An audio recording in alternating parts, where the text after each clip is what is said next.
Chapter 3 is stoichiometry. Chapter 4 is a continuation of stoichiometry. And what we're going to learn to do is take our compounds that we know how to write now, put them in a chemical formula, a reaction that shows what we start with and what we end with, reactants and products. And we're going to learn how to balance those equations so that they obey Lavoisier's law of conservation of mass. And then we're going to use those balanced equations to determine, if we know what we start with, we can calculate what we end up with. That's stoichiometry. All right. It's a German word, I think. Oh, I didn't have it on that slide. Stoichiometry comes from the German, which means to count, as I'm told. I don't know German. Now, the way that we're going to have to do this, because remember before the atomic relationships were known, where we knew so many atoms of hydrogen combined with oxygen to make water. Before we knew that, the only thing they knew was mass. They knew that so much mass of hydrogen and so much mass of oxygen was present in the compound. That's the definite proportions. Okay. But when Dalton's atomic theory came along and he was able to explain why the conservation of mass worked, it worked because we're not just conserving mass, we're conserving atoms of each element in the process. But the problem is we live in a macroscopic world, and all the interesting chemistry happens in the microscopic world. So we can't see what's happening. Well, we used to couldn't see. Now we can see individual atoms, but it still doesn't help us much in chemistry. So what we have to do is learn how to count atoms by weighing them. That's what counting by weighing means. So what we need is a connection between the mass, which we can measure, mass of the elements, and how many atoms that represents. That's the connection that has to be made. We have to assume that all the objects that we're counting have the same, they're exactly the same. Now, we know they're not because we know about isotopes, right? So different isotopes have different weights, but people that spend their whole lives counting these isotopes and calculating the average atomic mass for an element have already done that for us and put it in our periodic table. So we don't have to worry about the isotopes. We can assume that everything, all the atoms are identical with those masses in atomic mass units. Or, let's see, we haven't got to that yet, right? Moles, we talked about moles. Yeah. We should have. A little bit, but... Yeah, just a little bit. Okay, we're going to use moles more. So in order to count by weighing, we need to know the mass of an individual object. So then if we have a mass that's greater than that, we know that it has to do with multiples of that object. So what we're talking about here is really a conversion factor. We're relating the mass of the object to 1 of the object, or the mass of objects to 10 of the objects. Whatever the case may be, it's a conversion factor. Here's our example. We've got a container with marbles, and say the pile of marbles that we have, we know the mass is 394.8 grams. Well, we want to know how many marbles are in that container, but we don't want to dump them out on a table and try to count them all. So what we do is we take 10 of them out, which is easier. We weigh those 10, we get a mass for the 10. Now we can calculate an average mass for each of the marbles. And since we know the total mass, we can determine how many marbles it has to be to give you that mass. Okay, that's where we're going with this calculation. So the average mass of the marble, I'm going to save some time by not writing on the board so much. 37.6 grams for 10 marbles, that means 3.76 grams for 1 marble. Right? And this is a measurement. So we know that it's a measurement. Since it's a measurement, there is error. So we could be off a little bit one way or the other. All right, so if we have, well, I'm going to have to write because they're not setting it up the same way I would. We have 394.8 grams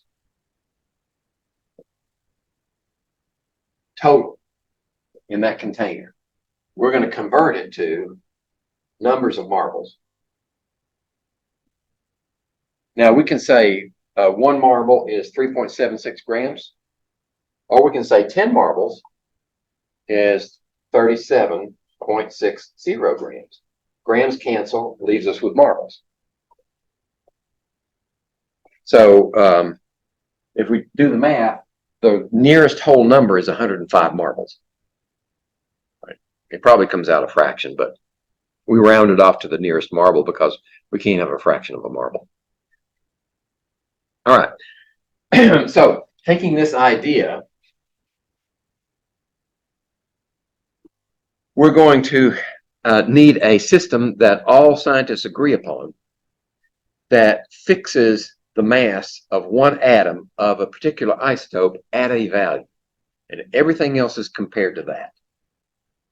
And it turns out that that fixed value is carbon 12. Mass number of 12.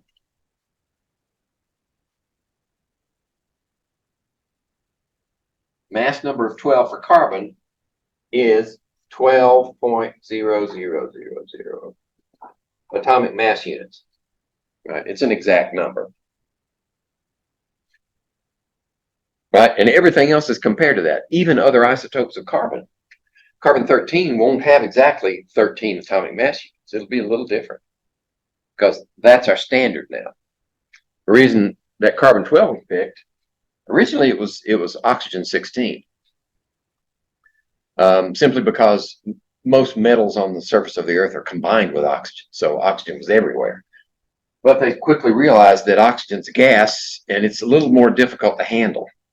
Carbon-12 would be a solid, right, and easy to obtain, relatively speaking. So that's our standard, and now what we need to do is we can't count individual isotopes, and we can't. The carbon that we collect in nature is not going to be that. It's only going to be partly this, and it's going to have some other isotopes with different masses. So we got an average problem going on here. So what we need is some way to determine what's the percent of this one in nature, and then what's the percent of the other isotopes. And that's what we've got listed here. These are the three main isotopes of carbon in nature. So if we take, as chemists, take a sample of carbon, then we know it's going to have that percentage until somebody says different. It's going to have 98.89% carbon-12, 1.11% carbon-13, and less than 0.01% carbon-14. Now, carbon-14, you know, is going to be a low concentration because it's radioactive, right? It only stays around for a little while and it's gone. So what happens is natural processes in the atmosphere with ultraviolet radiation coming in from the sun, I think it changes nitrogen into carbon-14. Let me see, does that make sense? Yeah, nitrogen-14, turn it into carbon-14. Anyway, it's steadily being replenished, but it's at a very, very low level. Okay, so we know that our natural sample of carbon is not going to be carbon-12. It's going to be 12 atomic mass units. It's going to be something a little greater because we have some 13s in there too. So the average, the weighted average of carbon is what we're going to calculate. What's the contribution of carbon-12 at 98.89%? It's 0.9889 times 12. That's the decimal equivalent of the percent. Okay, make the connection. Okay, and 0.0111 times 13.0034 for the carbon-13 is the contribution of that carbon isotope. Yeah. Yes. Or you can do it like this. You can say 12, and they use U for atomic mass units. I prefer AMU. Then you don't get it confused with something else, because U looks a lot like micro, right? And U, well, it's a little U. Uranium's a capital U. You could do it this way. You could say 98.89 divided by 100 times. That's what we're doing. And that's, you get the contribution of that isotope to the average mass. It's kind of like calculating your grade point average. Right? Yep. Right. If you get an A in this class, it's worth a whole lot more than if you get an A in some 2-hour class. It's a weighted average. Right? So we end up with rounding off to 2 decimal places, we get 12.01. And that's typically what I use in the class. I use 2 decimal places on the atomic mass units. All right. So now that we have a standard, we can compare every other element to that one. And we get a handle eventually on all the elements in the periodic table. Okay. Now, let's see. All right, this brings up a good point that I want to make. That these values that you see in the periodic table for, say, nitrogen would be 14.01 and magnesium would be 24.31, whatever. Those values are weighted averages of a collection of isotopes in the natural setting. Well, the probability that you're going to find any one atom with that value is 0. You will not find an atom with that mass, the mass that's reported there for each of the elements, because it's a weighted average of several isotopes. Right? Okay. This is just a picture of a mass spectrometer. This is how we separate the isotopes. They're all chemically the same, so we can't separate them through chemistry. But they do have slightly different masses, each one of the atoms. So we just send them through a electron beam, and it charges them. It knocks off all the electrons, or several of the electrons, makes them positive. Then we can send them through an electric field and accelerate them toward a magnet. And when they hit the magnet, the lighter ones are going to bend more than the heavier ones. And you can set up your detector so that it'll count individual atoms, individual strikes. The electronics now are so fast they can do that. And that's how they got that percentage, 98.89 and 1.11%. They did it by using one of these. Now, there are different technologies that are involved in mass spectrometers. This is one of them. It's called a magnetic sector. But there are other ways to do it that are a lot cheaper. Okay, so let's take this example. We have an element that consists of 62.6% of an isotope. 62.60% of an isotope that has a mass of 186.956 atomic mass units. And the sample also has 184,953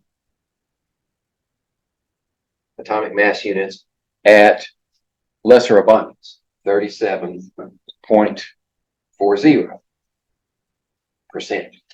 So what we want to know first is what's the average atomic mass for that isotope. Right? So we just use the decimal equivalent here. That's 0.626 and then 186.956. And I get, let's see, 4 significant figures. 117.0. That's the contribution of this isotope. This isotope, 184.953, times 0.374. Only contributes 69.2. Well, actually, that's 4 significant figures. So I can say 1/7.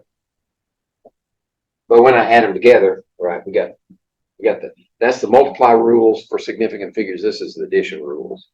So bring the 7 down, bring the 1 down, 6, carry the 1, 7, 8, 186.17, and we can only keep that many, so it's actually 2. 186.2 atomic mass units. Okay.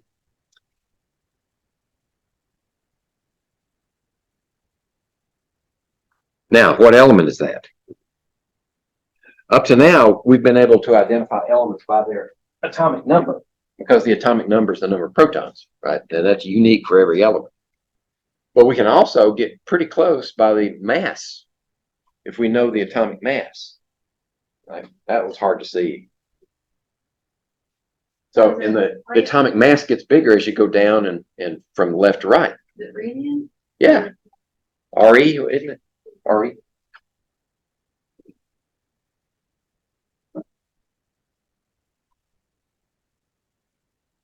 RE. Yeah, RE. Okay. All right, now we want to introduce this concept of the mole. Mole is just a counting. It counts a certain number of, it's usually applied to atoms or ions or molecules.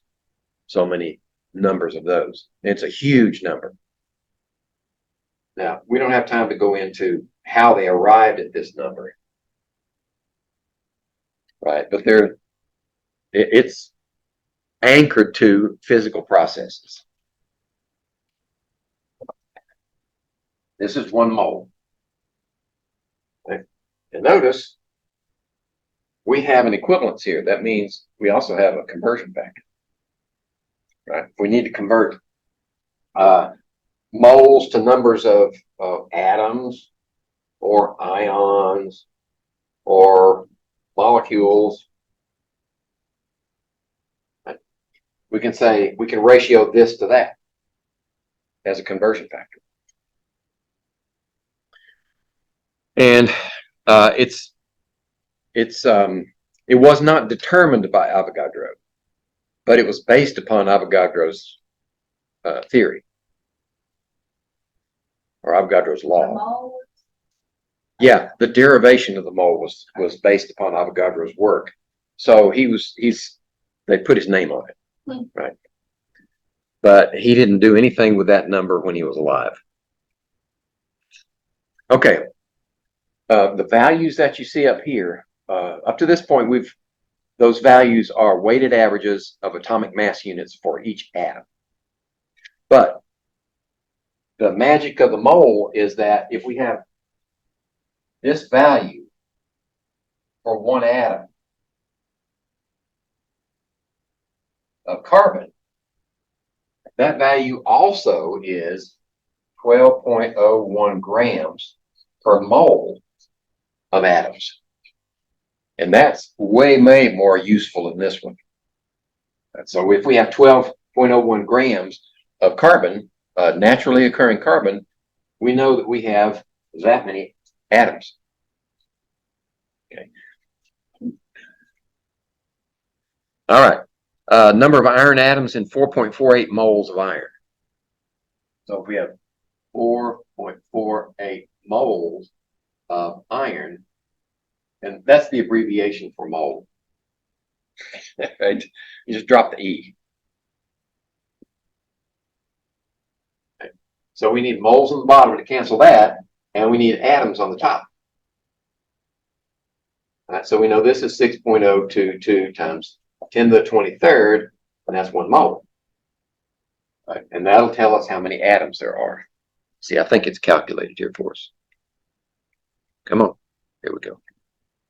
2.70 times 10 to the 24th atoms is what that many moles of iron represent.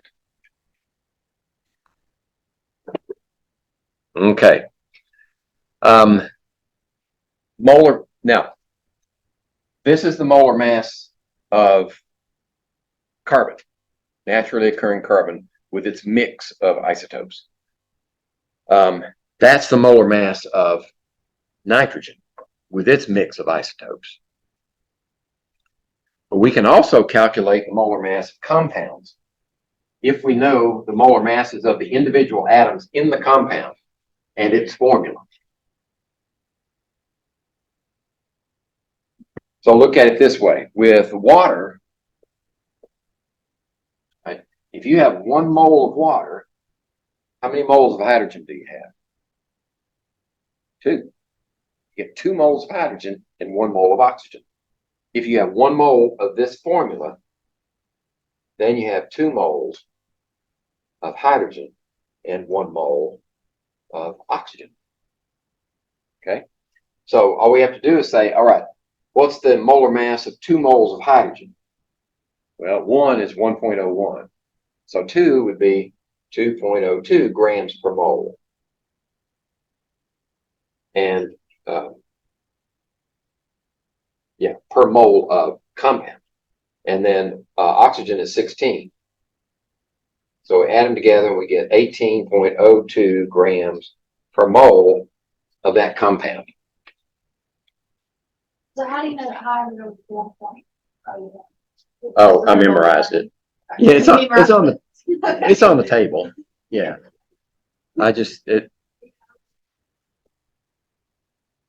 It's 15.99 something. You just Round it off. Yeah. If you do it enough, you just memorize it as a matter of course. So, like I've taught this chapter maybe a couple of dozen times, so it's there. How about barium nitrate? Barium nitrate, we say, okay, if we have 1 mole of that formula unit, then we have 1 mole of barium, which is 137.33 grams. And we have how many nitrogens? 2. We have nitrate with a subscript of 2. Yeah. We have 2 nitrogens at 14.01, 6 oxygen, right. Then we just add those all together and we get 261.35 grams per mole of that formula unit. Now this is going to be important to know how to do that for stoichiometry. Because when you write a balanced equation, you're saying that equation, the reactants yields products, you're saying that this numbers of atoms and numbers of molecules are reacting to produce that. You're not saying anything about mass. But if you're going to go anywhere in that balanced equation, you got to know moles. And sometimes you're given grams first, and you're stuck. If you can't convert grams to moles, then you don't know anything that's happening down the line. That was the problem in Europe in the latter part of the 19th century. All these universities in Europe primarily, and chemical companies that were making hand over fist, when a problem cropped up, then their chemists didn't know what to do with it because they were working in terms of mass, and they couldn't figure out what was wrong with their reactions. It wasn't until until Avogadro came along and his student Cannizzaro that they said, wait a minute, you're not working with mass, you're working with numbers. And here's how you determine the numbers that you have of each element. Right? Remember the 2 containers, same volume, same temperature, same pressure, same numbers. Once you can relate those numbers, now you can start building a picture of relative numbers of atoms and molecules in a container. And it just snowballed from there. That's probably the shortest version of that story I've ever given. Which of the following is closer to the average mass of 1 atom of carbon? That's the dumbest slide I've ever let pass. Right? Who in his right mind would believe that 1 atom of copper weighs 63.55 grams? That is a big atom. Right? So you know the answer is E. But, right? One atom weighs that 10 to the minus 22nd grams. It doesn't weigh 60 grams or 50 grams, right? You'd have one atom of copper sitting on that balance over there. It'd be like that. Okay, so there's the calculation. It's a chained conversion factor. One copper atom, then we change it to moles, right? 1 mole per so many copper atoms, Avogadro's number. And then once we know how many moles that represents, then we can convert moles to grams with molar mass. I thought Avogadro's number was 10 to the 7th. Did I write 22nd? It should be 23rd. Yeah. If I did that, that's a mistake. It's 6.022 times 10 to the 23rd. Yeah. Okay, cancel our units and we end up with that value. Okay, this is a trick question. Calculate the number of copper atoms in 63.55 gram sample of copper. That's 1 mole. All you have to do is look up there. Copper, 63.55 grams is the molar mass. That means that 1 mole equals that mass. Right. So that many atoms represents 63.55 grams. Okay, if we have 3 samples of 100 grams each of these 3 elements, magnesium, zinc, and silver. Magnesium, zinc, and silver. We got 100 grams. Okay. Which one contains the greatest number of atoms? If you've got a 100-gram sample of each one, which one, let's look at it this way, which one takes the least number of atoms to make 100 grams? The heaviest atom, right? The atom that weighs the most takes the fewest atoms. So the atom that weighs the least takes the most atoms. So all we have to do is look at the molar mass, and we find that I think magnesium is the lightest one of the bunch. So this one's going to have the most number of atoms. Right? It's light. That's why aircraft aluminum is an alloy with lots of magnesium in it. Because aluminum's light, magnesium is small and it's light. But it adds strength to the aluminum without adding a lot of weight. Okay, there's the explanation. All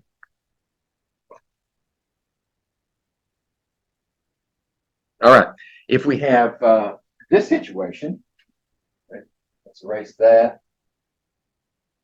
Now we've got these same three elements, but they're different masses. So, well, let's see, we've got them out of order, don't we? Zinc, magnesium. Let's just start over again. We got 107.9 grams of silver.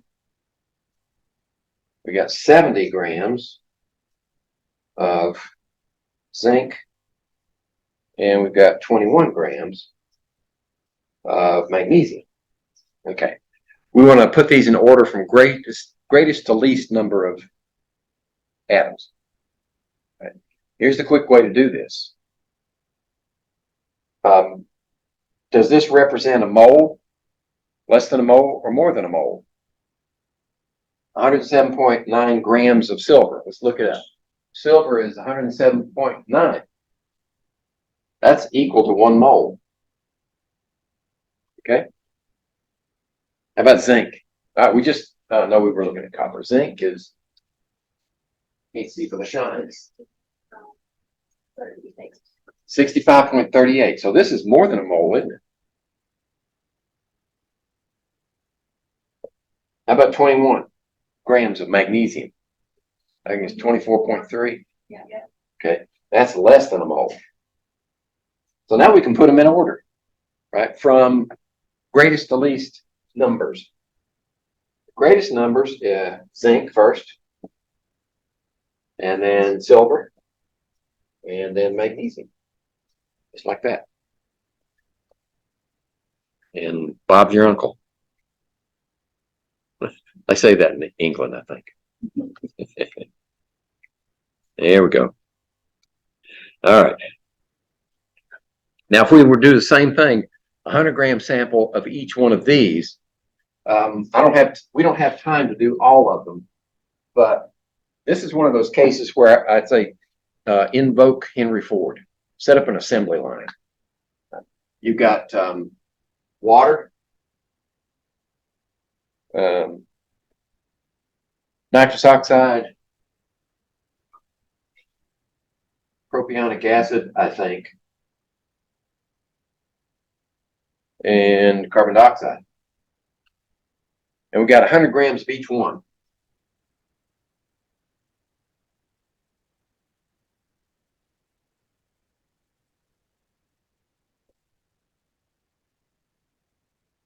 So we need a unit conversion that will end up with the number of oxygen atoms in a 100-gram sample. First, you have to find out numbers, how many moles of each compound there are. Then you can take that and figure out how many oxygen atoms that represents. And so it's a chained conversion. Yeah, no doubt about it.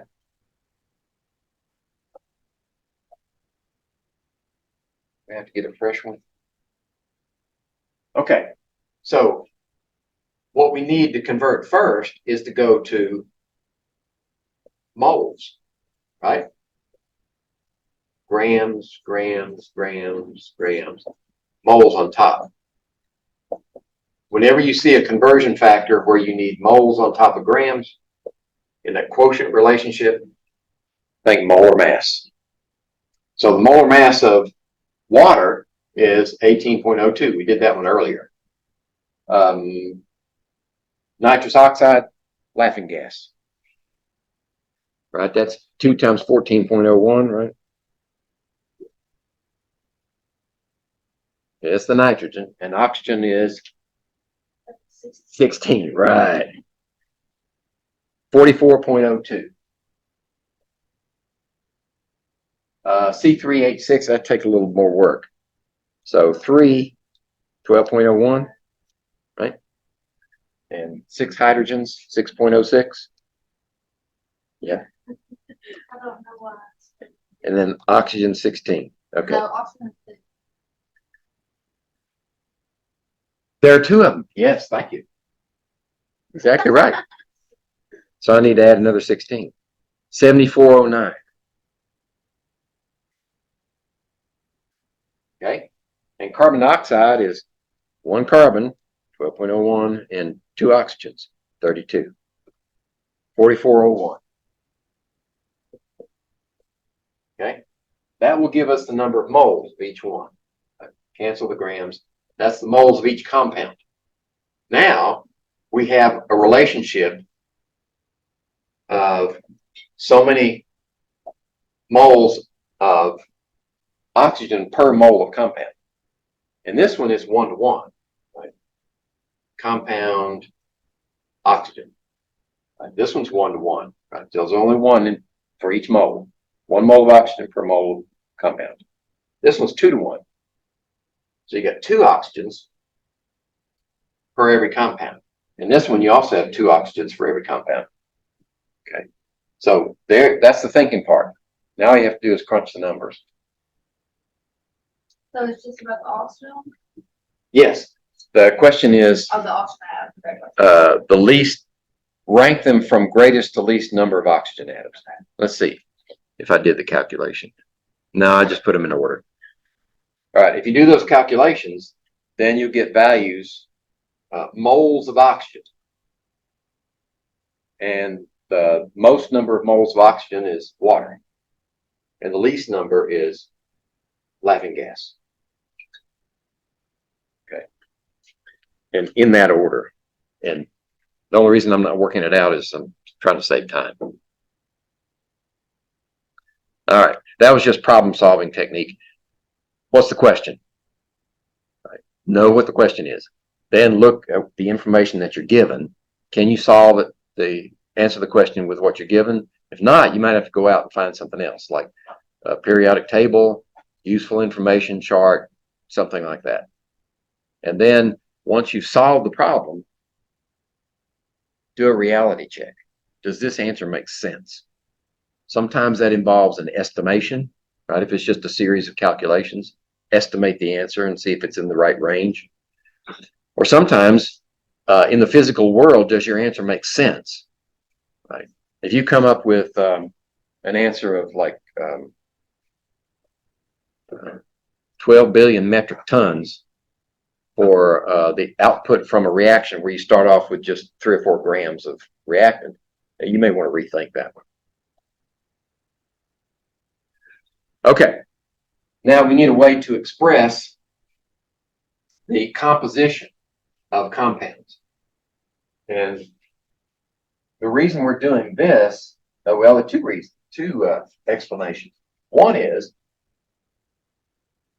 when a bench chemist is asked to analyze a compound, they usually come up with an answer in terms of percent by mass of each of the elements in the compound. And that represents that calculation is by mass of the element in the compound divided by the mass of the whole compound times 100, and that gives you the mass percent of the element in the compound.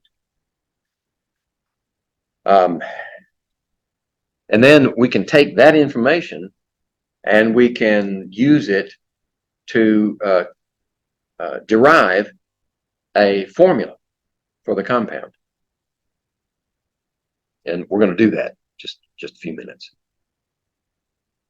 But before we do that, we're going to go the other direction. Say we have the formula for the compound. Can we calculate the mass percent of each element in that compound? Yeah, the answer is yes. Let me get another marker. These markers are pooping out on me. So I'll leave the bad ones here for anybody else who wants to use them. Keep the good ones for myself. So if we have Fe2O3, which is, what's the name of that compound? It's iron oxide. But is it a type 1 or type 2? Right. It's definitely not a type 3 because there's metal, non-metal. Yeah, right. Iron can have 2 or more different charges. So in this way, we can calculate what the charge is because oxygen is -2. That's a -6. +6 divided between 2 is +3, isn't it? So this would be iron 3 oxide. Right. That wasn't the question, but we're moving on. Okay, so how do we calculate the percent by mass? Right, because percent is a dimensionless number. It just says parts per 100. Right. So if we want to know mass per total mass, the total mass of 1 mole, we can calculate that. Right, we've done that. You just take 2 irons and 3 oxygens and add them together. That's the total mass. The contribution mass of iron to that is 2 times iron's molar mass. So we're taking a mole of the compound and using that as our anchor, our standard. And so Fe2O3 would be what? 2 times iron. Point what? 90? 98? Iron, 55.85. Yeah, 55.85, right. And we got 2 of them. So that's 111.7. 111.7 in the denominator, in the numerator. But in the denominator, we've still got that as part of the total. Now we just need to add the rest of the molecule. Right? 3 times 16 is 48. Mm-hmm. Okay, times 100. And that'll give us the percent composition of iron in that formula. Let's see. There it is. 69.94% Is the max percent?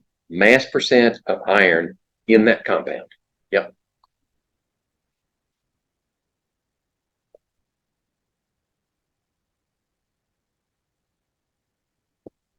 All right.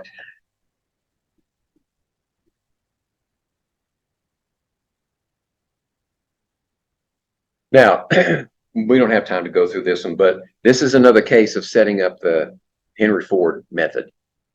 Right? You're going to convert 100 grams of each one of these compounds and determine the percent oxygen by mass of each one. The 100 grams doesn't matter. Right? Percent is a dimensionless number. You can pick any mass you want, but 100 grams seems reasonable, right? If you have 100 grams, that's 100 parts. So what's the oxygen part to that? Let's see. Oh, it doesn't do the calculation. Well, let me set up one of them. Okay. Let's do water. You have 100 grams of water. That's the total mass of water. We want percent oxygen by mass. Right. So if that's the total, actually, I think it would be easier to say, all right, what's the molar mass of water? 18.02, right? 18.02 for the total mass. Oxygen's contribution, excuse me, 16, yeah, 16 times 100. And that'll give you the percent by mass of oxygen in that. And you do the same thing for each So one. I could put on top 16 over and then like 2.002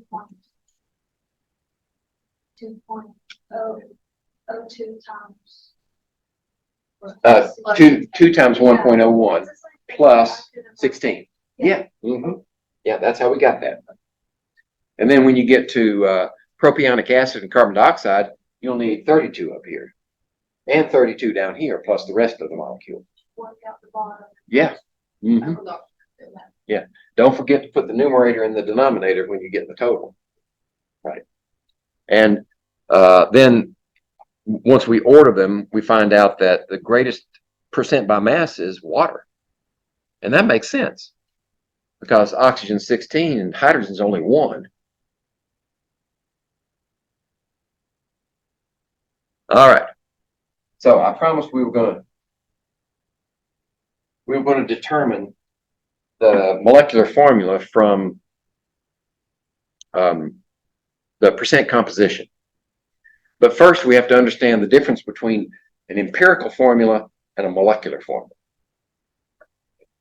The empirical formula is the simplest whole number ratio of atoms in a formula.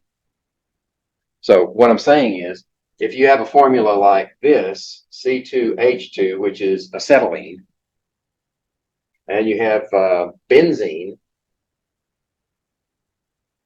right? The ratio there is still 1 to 1. That's the empirical formula for both of those compounds. We can determine the empirical formula for any percent by mass that's given for these compounds. We can do that. Percent by mass is all you need. But we cannot determine the molecular formula unless we know the molar mass. So that's where we're headed. This just shows you an example of a carbohydrate. We like take sugar and combust it and send it through this carbon hydrogen chain and absorb the water, the hydrogen as water in a magnesium perchlorate container. We weigh it before and we weigh it after. Right? So you can actually do an elemental analysis of a carbohydrate. If you know that carbon, hydrogen, oxygen is the only thing you got in there, then this is the way to do it. But we're not going to spend a lot of time on that. All right. So I do want to spend time on this because this method can throw you for a loop. Say we're given 49.3% carbon samples. This bench chemists came up and said, okay, this is it. 49.3% carbon. 6.9% hydrogen. Okay, and 43.8% oxygen. Now that should add up to 100, or really close to it. 17, carry the one, one. I don't know. So that's 80, 92, 3.1. Yeah, that's right. It's 100. It's 100%. Okay. The problem with that unit of measure is it's dimensionless. It's parts per 100. Fortunately, we're told that it's percent by mass. So we know it's 49.3 grams of carbon for 100 gram sample. That's what that means, parts per 100. So what we need is some mass measurement so we can start converting it to moles, because you can't say anything about a formula if you don't know the numbers of atoms. Mass tells you nothing in a formula. So let's assume that we've got a 100 gram sample. 100 gram sample. If we have a 100 gram sample, we have 49.3 grams of carbon, don't we? Parts per 100. Parts per this 100. Okay. So if we got 49.3 grams of carbon, we got 6.9 grams of hydrogen, 43.8 grams of oxygen. Now we can convert them into moles and start ratioing the elements in the formula. All right. So we need Henry Ford again.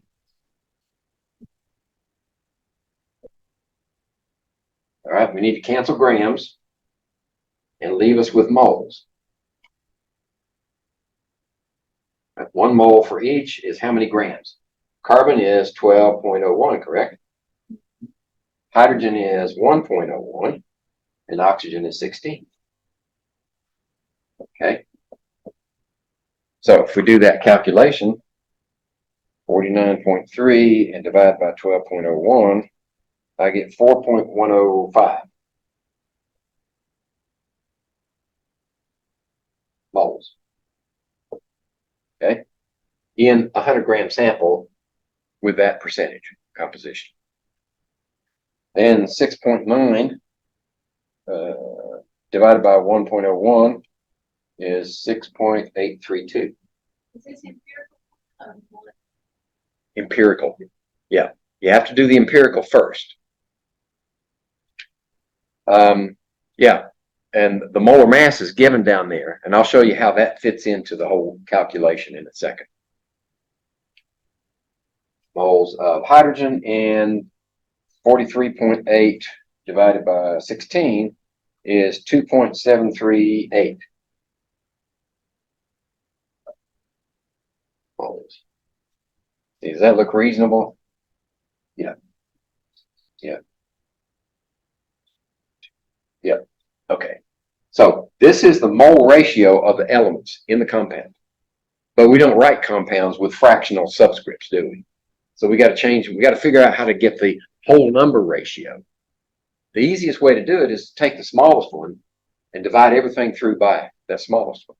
Because once we've got the ratio, if we do the same thing to each one, we haven't changed it. Right? If we divide through by the same number, then the ratio is still the same. So, 2.738. This is obviously going to be 1, right? 2.738 into 6. 2.738 divided into that one is 2. Well, it's pretty close to 2.5. Okay, and 4.105. 4.105 divide that by 2.738 is pretty close to 1.5. So I'm starting to round it down as close as I can get to some easily manipulated number, because now we're getting closer. how do you get rid of that fraction?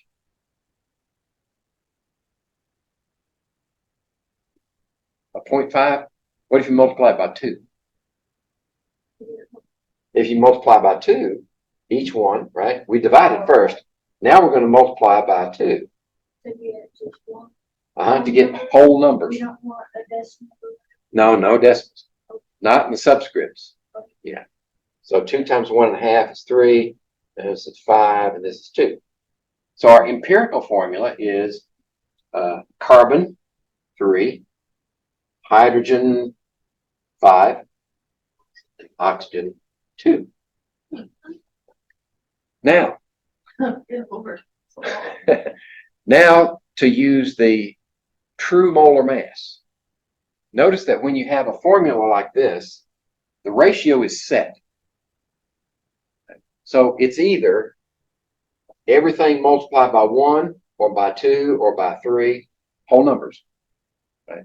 So I usually put an X there. We need to find out what that X is. What's the multiplier? Yeah, to find the molecular.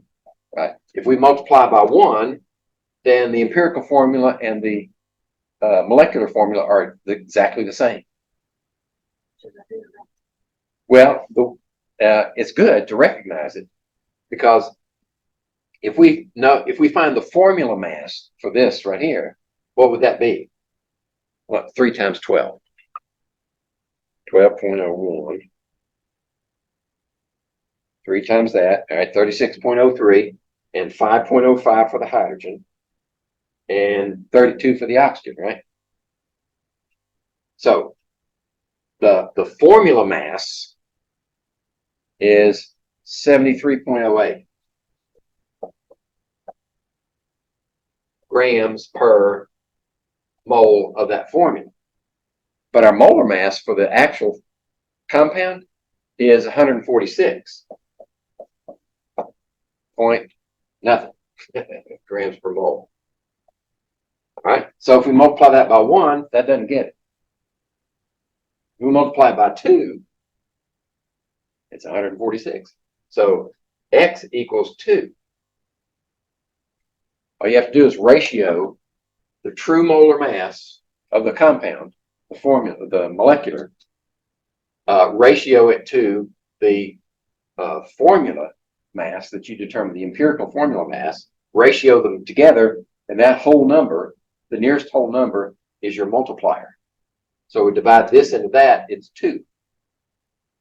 So our molecular formula is C6H10O4. So you got the 73 by adding the 3 carbons. Exactly. And I ratioed the 2. Okay. And it gives you it gives me that multiplier, that X. And if you want to be sure, just calculate the molar mass of this one. It should be that value. Okay. So the empirical formula is that one, and the molecular formula is that one. Okay. Chemical reactions. I'm going to run out of time. this causes a lot of information for this one day a week. I know. Is there any way that we could like do a Zoom session in between the week or anything? I don't know if that might help you guys, but I don't think you got the time. No. When she's not here, she's working. Well, I don't work on Wednesdays. What I can do, I teach this exact same course at Beckley, and I've recorded the Zoom session. Right. So what I can do is if we end up maybe covering only chapter 3, I can take my chapter 4 Zoom and be sure it's in Brightspace, and you can view that. Like if we needed to ask, like if there was a way for us to ask questions during the week, because like when I was studying this week, there were some things that if I could have asked early, it would have helped me get. With what? But I know, right? But You can send me an email. if you're available, it would just like I could call you during the week. Yeah, my schedule's in the syllabus. I know, I didn't know if you wanted to do a class call for everybody. Only if you know the other other people in your class have the same question. Okay. And if you know they have the same question, then maybe you could come and give them the information later, Okay. right? If their schedule doesn't match it. Yeah, I've got office hours, and I've got other times that we can schedule meetings. So would you reference call or? It depends on how urgent, right? You can call my office, and 9 times out of 10 I won't be there, but it'll take a voice message and convert it into a file and attach it to an email and send it to me. Or if you really have to know something quick, you can text me on my cell phone.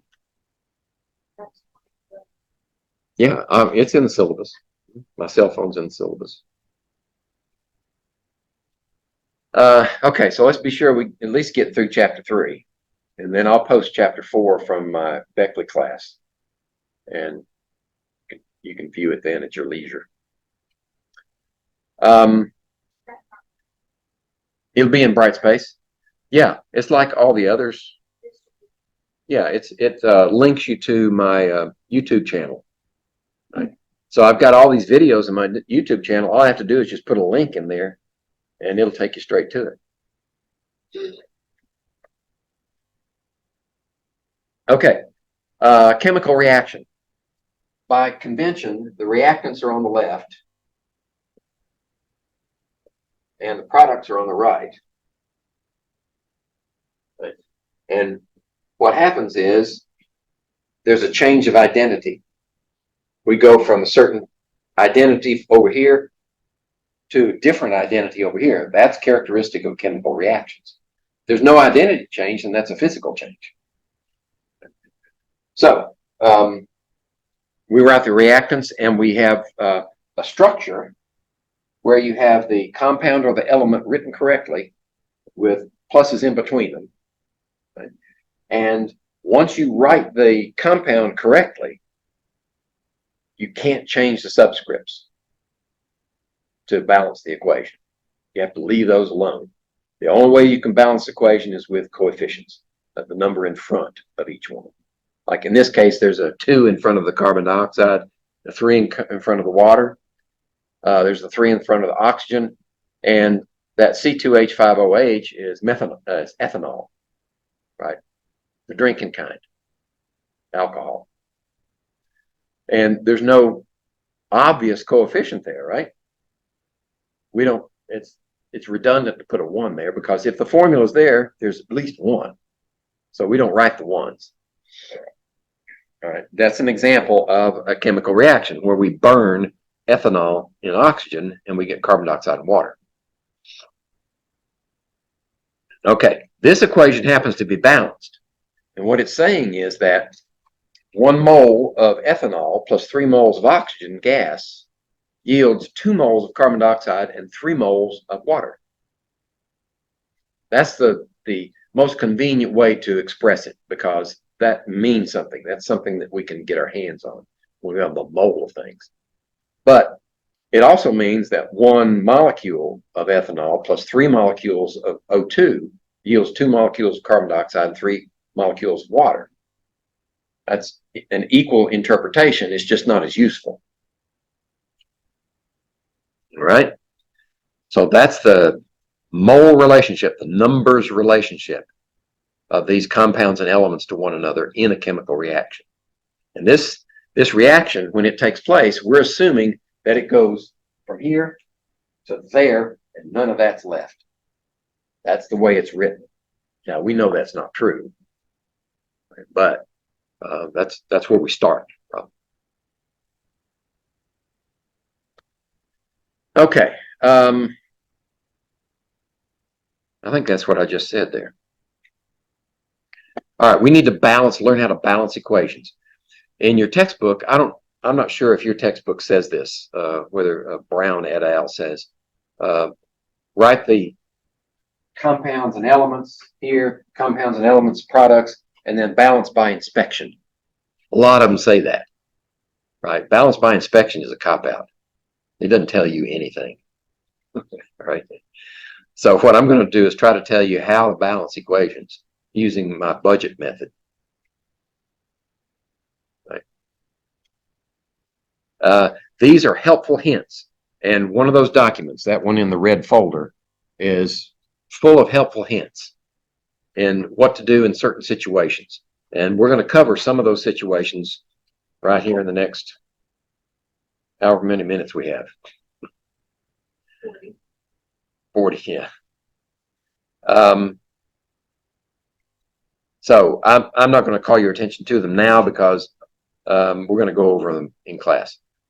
Now this example, rather than go to that example, let's take that ethanol burning and show you how they arrived at those coefficients, how they balanced it. Let's see. I'm going to try to squeeze it in here because this is uninterrupted space. So I write the equation with C2H5OH. Why is it written that way? Well, because this OH is the alcohol group that's tacked onto one of the carbons. And that gives you a little information to the as to the structure. Plus oxygen yields carbon dioxide and water. And usually when you balance an equation, you're going to be given both reactants and products. Because depending on the reaction conditions, you could get a whole set of different products from the same reactants. So that they essentially have to tell you what the products are. There's only one case that I'm going to require that you put the products in yourself, and that's in a double replacement reaction. Right? But it's simple, right? Don't panic.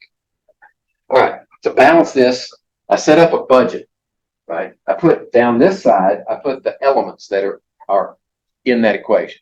Right? So carbon is there, hydrogen is there, and oxygen is there. Right? Let me see. I don't trust myself. Let me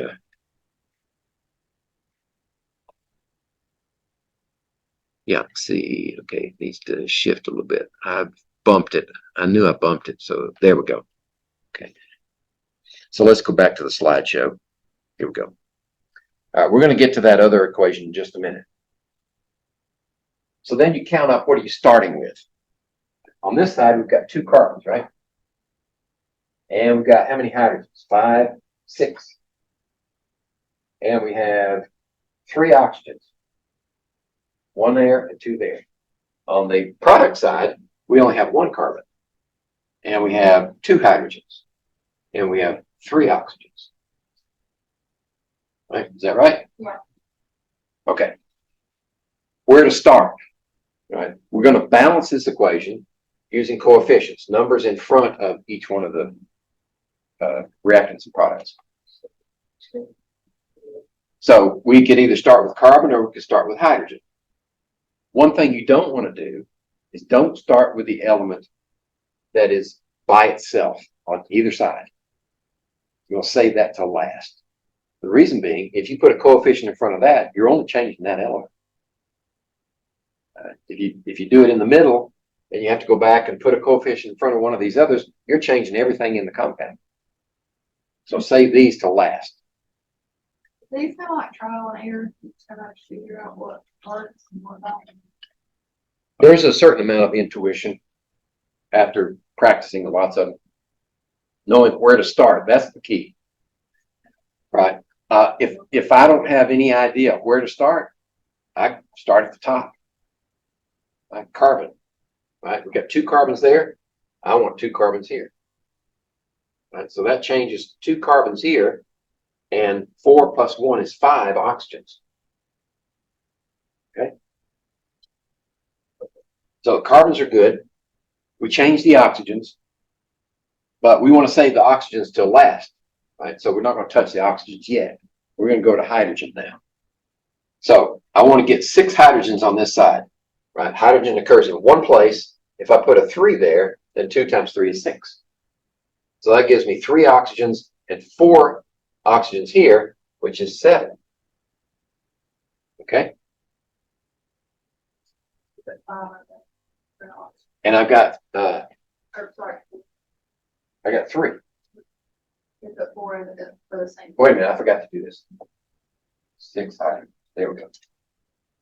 Yeah, I've got 2 oxygens here and 1 there.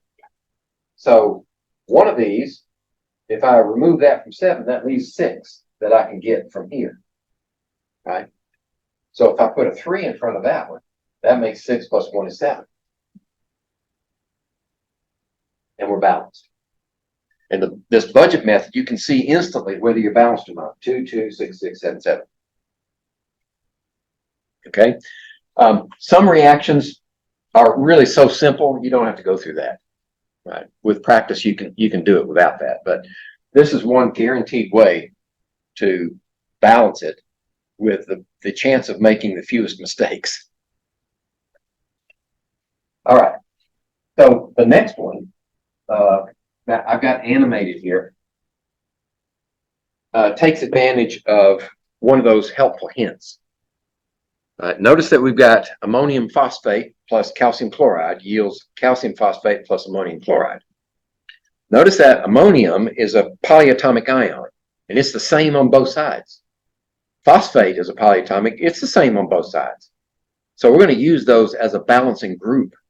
Since they were not torn apart in the process, they remain intact. We can use them as a whole unit. So I set up a table here. We got down the left-hand side, we've got ammonium, phosphate, calcium, and chloride. So now what we need to do is count up what we're starting with. And that's what this does.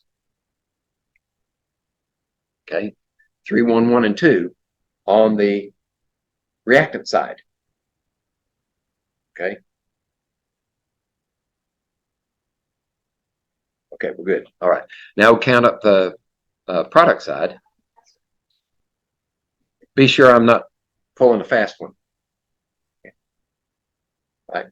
1 ammonium, 2 phosphates, 3 calciums, and 1 chloride. Yeah. Okay. Now we have to decide where to start. We could start with ammonium, right? But I think in this example, I start with calcium. I think I start with calcium. Yeah. That little red number means that's the first step. First thing I do is this one. And in your worked problems, the handwritten one, I put little numbers with circles around them to show you which one came first. Because after you do all the balancing, right, you don't know where I've started and where I'm going. Yeah, so then I had 3 there, and then assess what that change means. Right? So that's 3 there, and that changed to chlorides also. Right? It changed the chlorides to 6. Right? So now that I've got the calcium, I want to go to the other side and fix the chlorides. Right? So the second step is to put a 6 in front, and then assess what change that had. Right now I've got 6 ammoniums, and I've got 6 chlorides. So the chlorides are balanced, but the ammoniums are out of whack. So I go back to the left-hand side and fix the ammoniums with step 3. Right, 2 in front of that, 2 times 3 is 6 ammoniums. So we assess that one. Okay, and that also changes the phosphate. Right, now we got 2 phosphates. Right, how about on the other side? Well, we still have 2. Right, so we're balanced. 6, 2, 3, 6, 6, 2, 3, 6. And we did it with the least pain because we recognized that those polyatomic ions were unchanged in the process. Now, if the reaction breaks any polyatomic apart, you got to go to individual elements. But in this case, we were good to go. The point of this slide is just to tell you that the ratio of reactants and products, once you've balanced it, is fixed. But you can multiply or divide by any number and get the same ratio if you do it through the whole equation. But what we prefer is the simplest whole number ratio. So the ideal for this calcium oxide plus carbon yields calcium carbide plus carbon dioxide. That's the simplest whole number ratio, 2, 5, 2, and 1. But there are others that would express that ratio similarly, only they use fractions. Right? So any one of those would be technically correct, but it's not the simplest form. Now later on, I think it occurs in the second semester, we run into a situation where we have to use fractions, but there's a good reason for it. But you set that aside for now. We'll get to it later.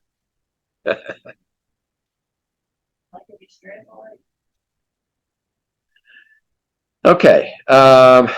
Concept. I'm not going to stop on this one. Right.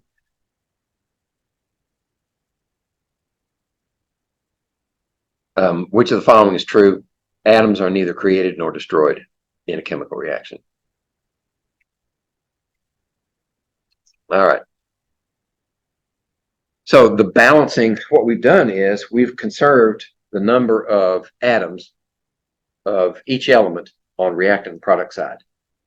That's why the masses, Lavoisier's law of conservation of mass works, because we didn't create or destroy anything. We conserved the mass from one side to the other.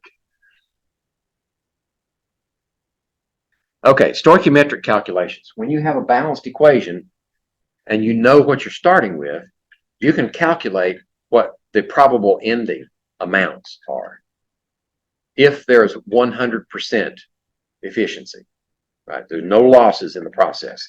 That's where we start. We're going to relate the masses through conversion to moles and then moving from one place in the equation to another place in the equation. And then when we get where we're going, we'll convert back into mass. Okay. So the point here is that once you balance the equation and you converted all the masses into moles for the reactants and or products, whichever the case may be, then you can use conversion factors, right? Because with a balanced equation, that coefficient tells you this many moles of this reactant combines with this many moles of this product to produce this many moles of this, the reactant with this many moles of this product and this many moles of this product. So that ratio is fixed, and we can make conversion factors out of those coefficients. That's where we're headed. If you like flow charts, there you go. So let's take this one. P4. See how many more slides do I need? I got less than a half hour. We're not going to get to chapter 4 today. Okay. We've got this concept and then limiting reactants, and we're done with chapter 3. So let's take P4O2, and this equation has been balanced for us. So does the fact that it's gas and solid matter? Sometimes it does. Right? In this case, it probably won't. But it's a good habit to get into, to put the phases in there also. Okay, so with this balanced equation, and we can verify it, right? There's 4 P's on this side, 4 on that side, 5 there, and let's see, 2 times 5 is 10, 2 times 5 is 10. So it is balanced. We're given 6.25 grams of phosphorus, 6.25 grams. And we're given all the oxygen we need. We're burning it in the atmosphere, so oxygen is not going to run out. Right? We call that excess. So all of this is going to be consumed to produce that. The question is, what mass of oxygen will it combine with? So in this case, we don't care how much of that we produce. All we care is how much oxygen did we use? What's the mass of oxygen that we used? So we have to convert this into moles. Think of this equation as there are great walls there, right? Great walls of chemistry, not China. And you can't get over that wall. You can't go into the wall unless you're moles. You've got to be moles if you go anywhere in that equation. So we got to convert this to moles of P4. So 6.25 grams of P4. We want to convert to moles. We just need a molar mass. of P4. Right? What did I do with my calculator?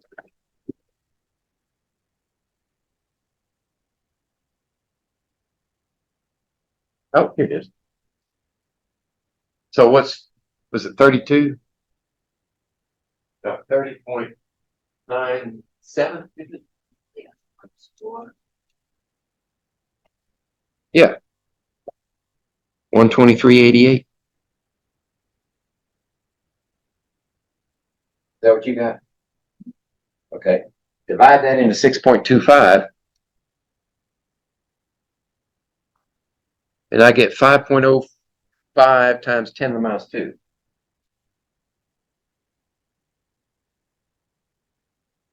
That's moles of P4. Now that we've got moles, we can move over to here. And here's the way you do it. You use the coefficients as your conversion factor. So for every 1 mole of this, we need 5 moles of that, 5 to 1. Okay, that cancels. And now 5 times that value, I think it's still in my calculator, is 2.52 times 10 to the minus 1, or 0.0.2552, no, 22,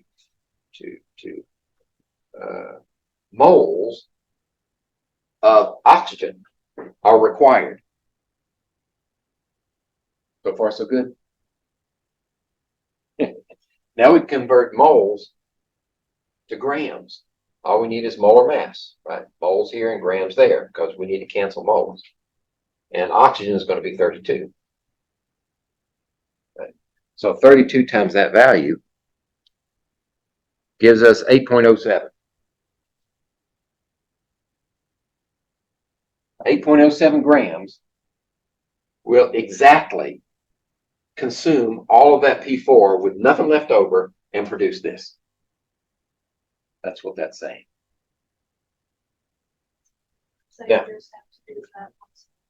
Huh? You just gotta do the. Yeah, to answer this question, that's all I have to do. How do you know that that's a food? Is this like call something like that kind of equation, or is that just how you answer that question?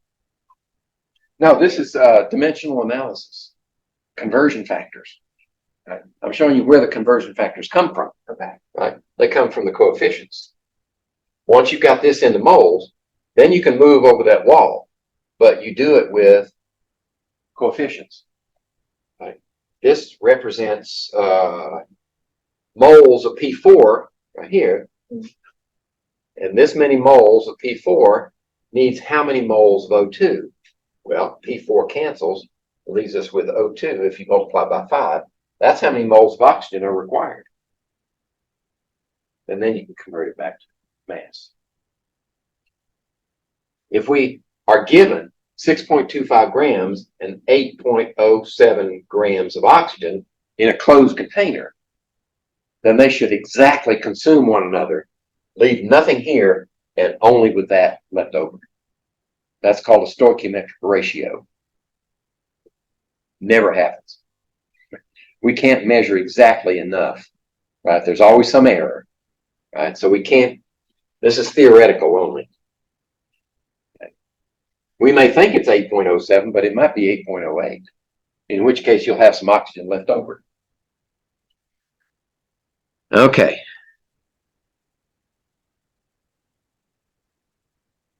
Now this one,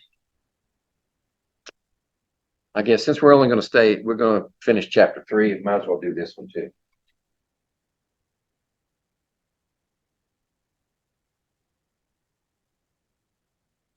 Fortunately, I've got this one animated.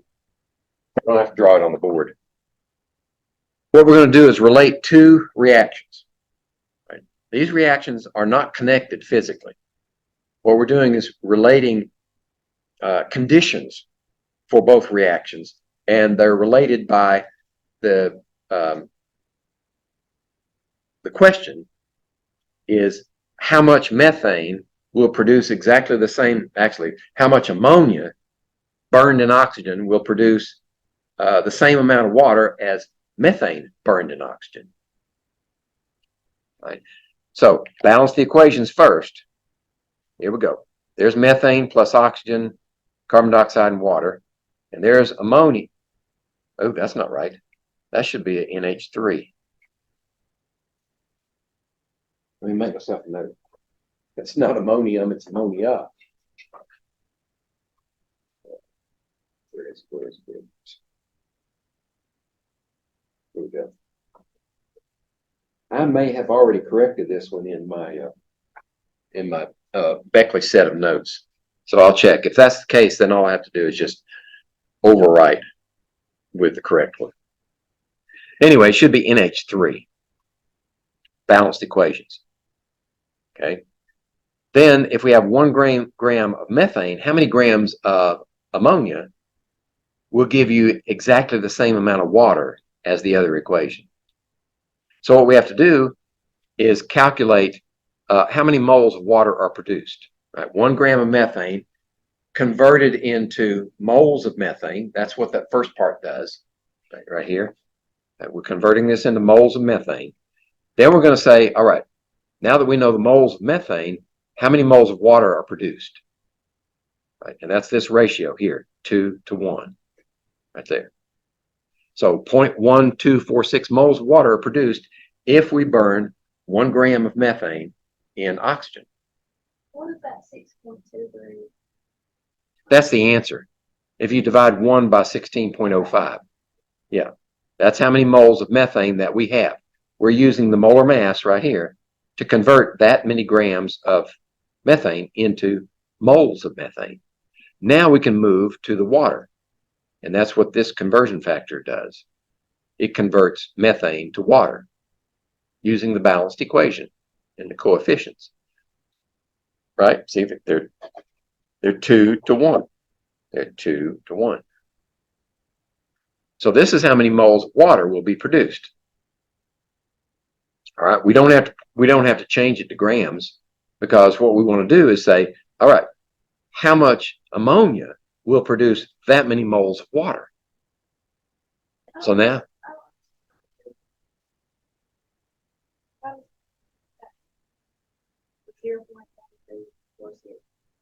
okay, you got this many moles. You understand how we got that? Okay. Okay. We're using a conversion factor from the equation.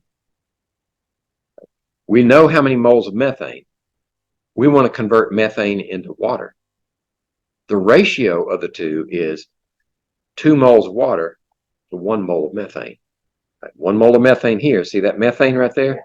Cancels that methane, because this is the numerator, that's the denominator. And we're left with moles of water. All we have to do is multiply by 2. That's what we did. 2 times that value is equal to 0.1246.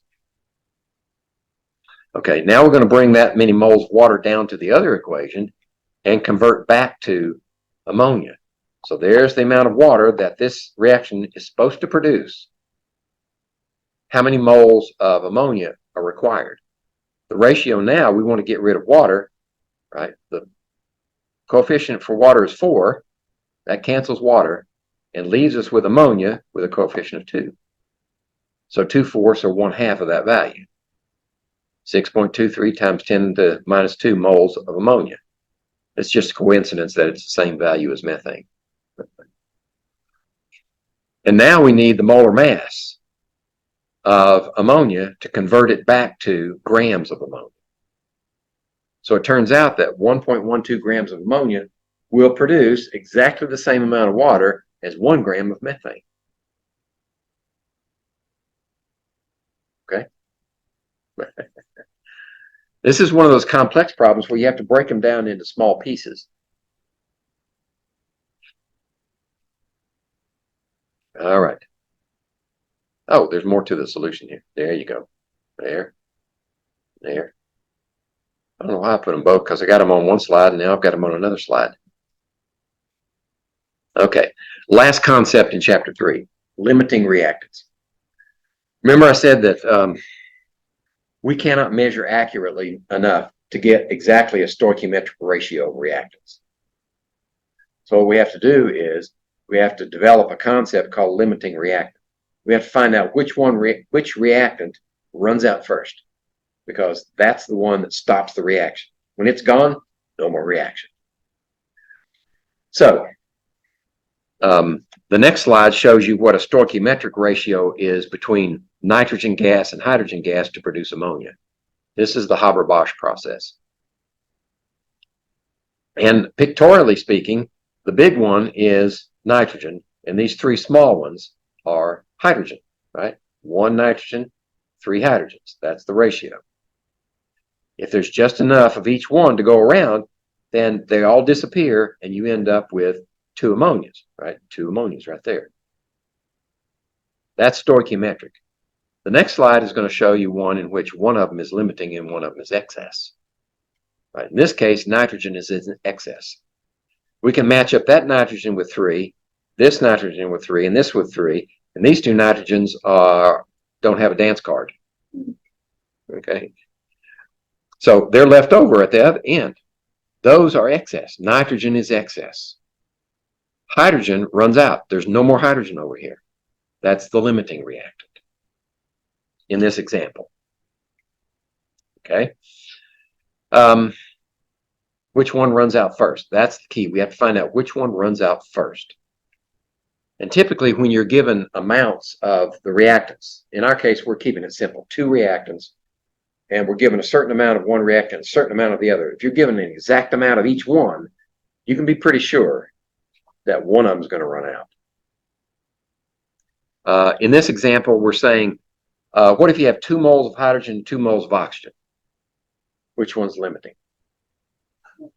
Well, 2 moles of hydrogen only needs 1 mole of oxygen, right? But you got 2. So oxygen is in excess. That means hydrogen is limiting. And what you will produce then is 2 moles of hydrogen produces 2 moles of water. Oops, sorry. This one produces 2 moles of water. How about the next one? Well, 2 moles of hydrogen, now we've got even more oxygen. So hydrogen is still limiting. Right? It only produces 2 moles of water. 2 moles of hydrogen and 1 mole of oxygen produces what? Well, 1 mole plus 2 moles, that's a stoichiometric ratio, 2 to 1. 2 moles and 1 mole. Just like the equation says, 2 moles and 1 mole. How about 3 moles of hydrogen and 1 mole of oxygen? Now, shoes on the other foot. 1 mole of oxygen needs 2 moles of hydrogen, but there are 3. So hydrogen is in excess, and oxygen runs out. But it still produces 2 moles of water, because 1 mole of oxygen produces 2 moles of water. So that's why the answer is each one of these produces exactly the same amount of water. It's just there's a different limiting reactant and a different excess. But the amount of the product is exactly the same. All right. So you can't simply add the total moles of all the reactants to decide which reactant makes the most product.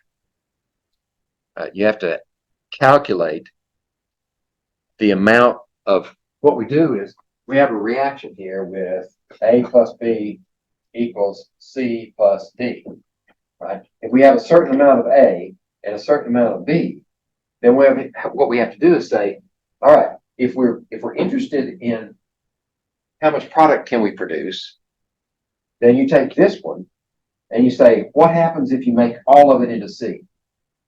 How much do you get? And you take this one and say, how much do you get if all of this is in C? And the one that runs out first is the one that makes the least amount. The smallest amount of product will be, say, in this case, it's Y. So Y makes the least amount. So B is the limiting reactant. That's one way to do it. Now, the last concept is percent yield. This takes into account inefficiencies in the reaction, and they're always there. No reaction is 100% efficient. They're always less than 100%. So the actual yield divided by the theoretical yield The theoretical yield is that stoichiometric ratio. I mean, what's the maximum amount you can get out of it? What do you actually get? And ratio them times 100, that's the percent yield. There's some reactions that you can get 90% yield, right? That's great for the company that's making it. But sometimes you can only get maybe 10 or 15%, right? And that was the problem that Fritz Haber had when he was trying to make ammonia out of nitrogen and hydrogen. So he had to figure out how to improve the efficiency. Okay, this problem, and I've only got 10 minutes to work this last one.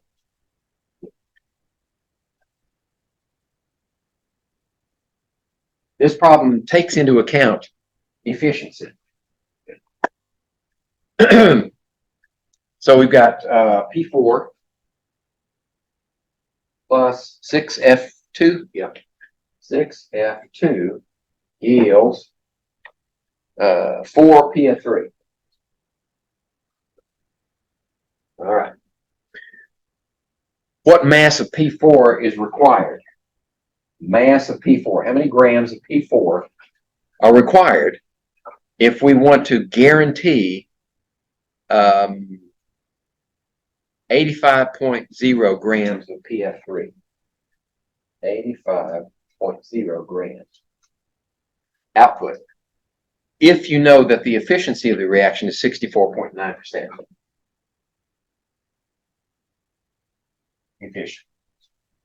Okay. So how do you approach that? You work backwards. Right? We know we need this much. Right? But that represents only 64.9% of the theoretical amount. So if you set up your equation, this percent efficiency is equal to the mass of actual divided by the mass of theoretical. Okay? What we want to know is theoretical. Okay? So if we put theoretical over here, right, bring it over here, put that one over here, mass actual.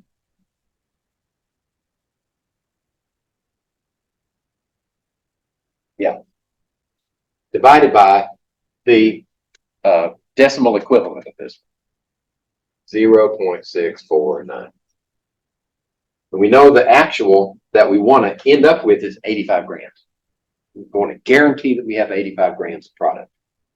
So 85.0 grams divided by 0.649 is the theoretical amount, but now we can work backwards. Okay. Did I lose you already? Okay, so 85 divided by 0.649 is 130.97. So we want 130.97 grams of PF3 theoretical amount, if with this efficiency, and work backwards, and that'll give us the amount we need to start with to give us this much guaranteed at that efficiency. So we need to convert this to moles, right? 130, PF3. What's phosphorus? 30.97. And then 3 fluorides, which is, I think they're 19, rounded off. Yeah. 19 enter 3 times plus. So that's 87.97. Right. Yeah, how do you get that first? This one, I divided 0.649 into 85. Right. I rearranged the equation. Percent efficiency is equal to actual minus theoretical. So I put the theoretical over here. And that put this one back over here. In the decimal form. Yeah. So that's where this number came from. Now we're going to convert it to moles. So I divide that and I get 1.489. 1.489 moles of PF3. So 0.489 moles of PF3 Now we're going to use our coefficients to convert that PF3 to P4. Right. So that's 4. And this is 1. Okay. We're using coefficients in a conversion factor. And this cancels the PF3 and leaves us with P4. That's what we want. So I just need to divide that by 4. So that's 0.372. 0.372 moles. And now I want to convert that to grams of P4. So moles on the bottom, grams on the top. P4 is 30.97 times 4.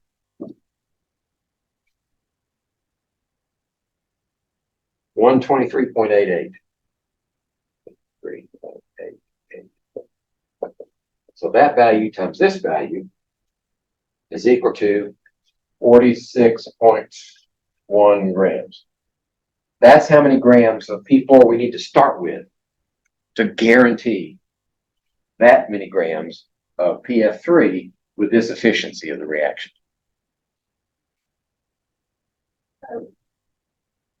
What one is considered the?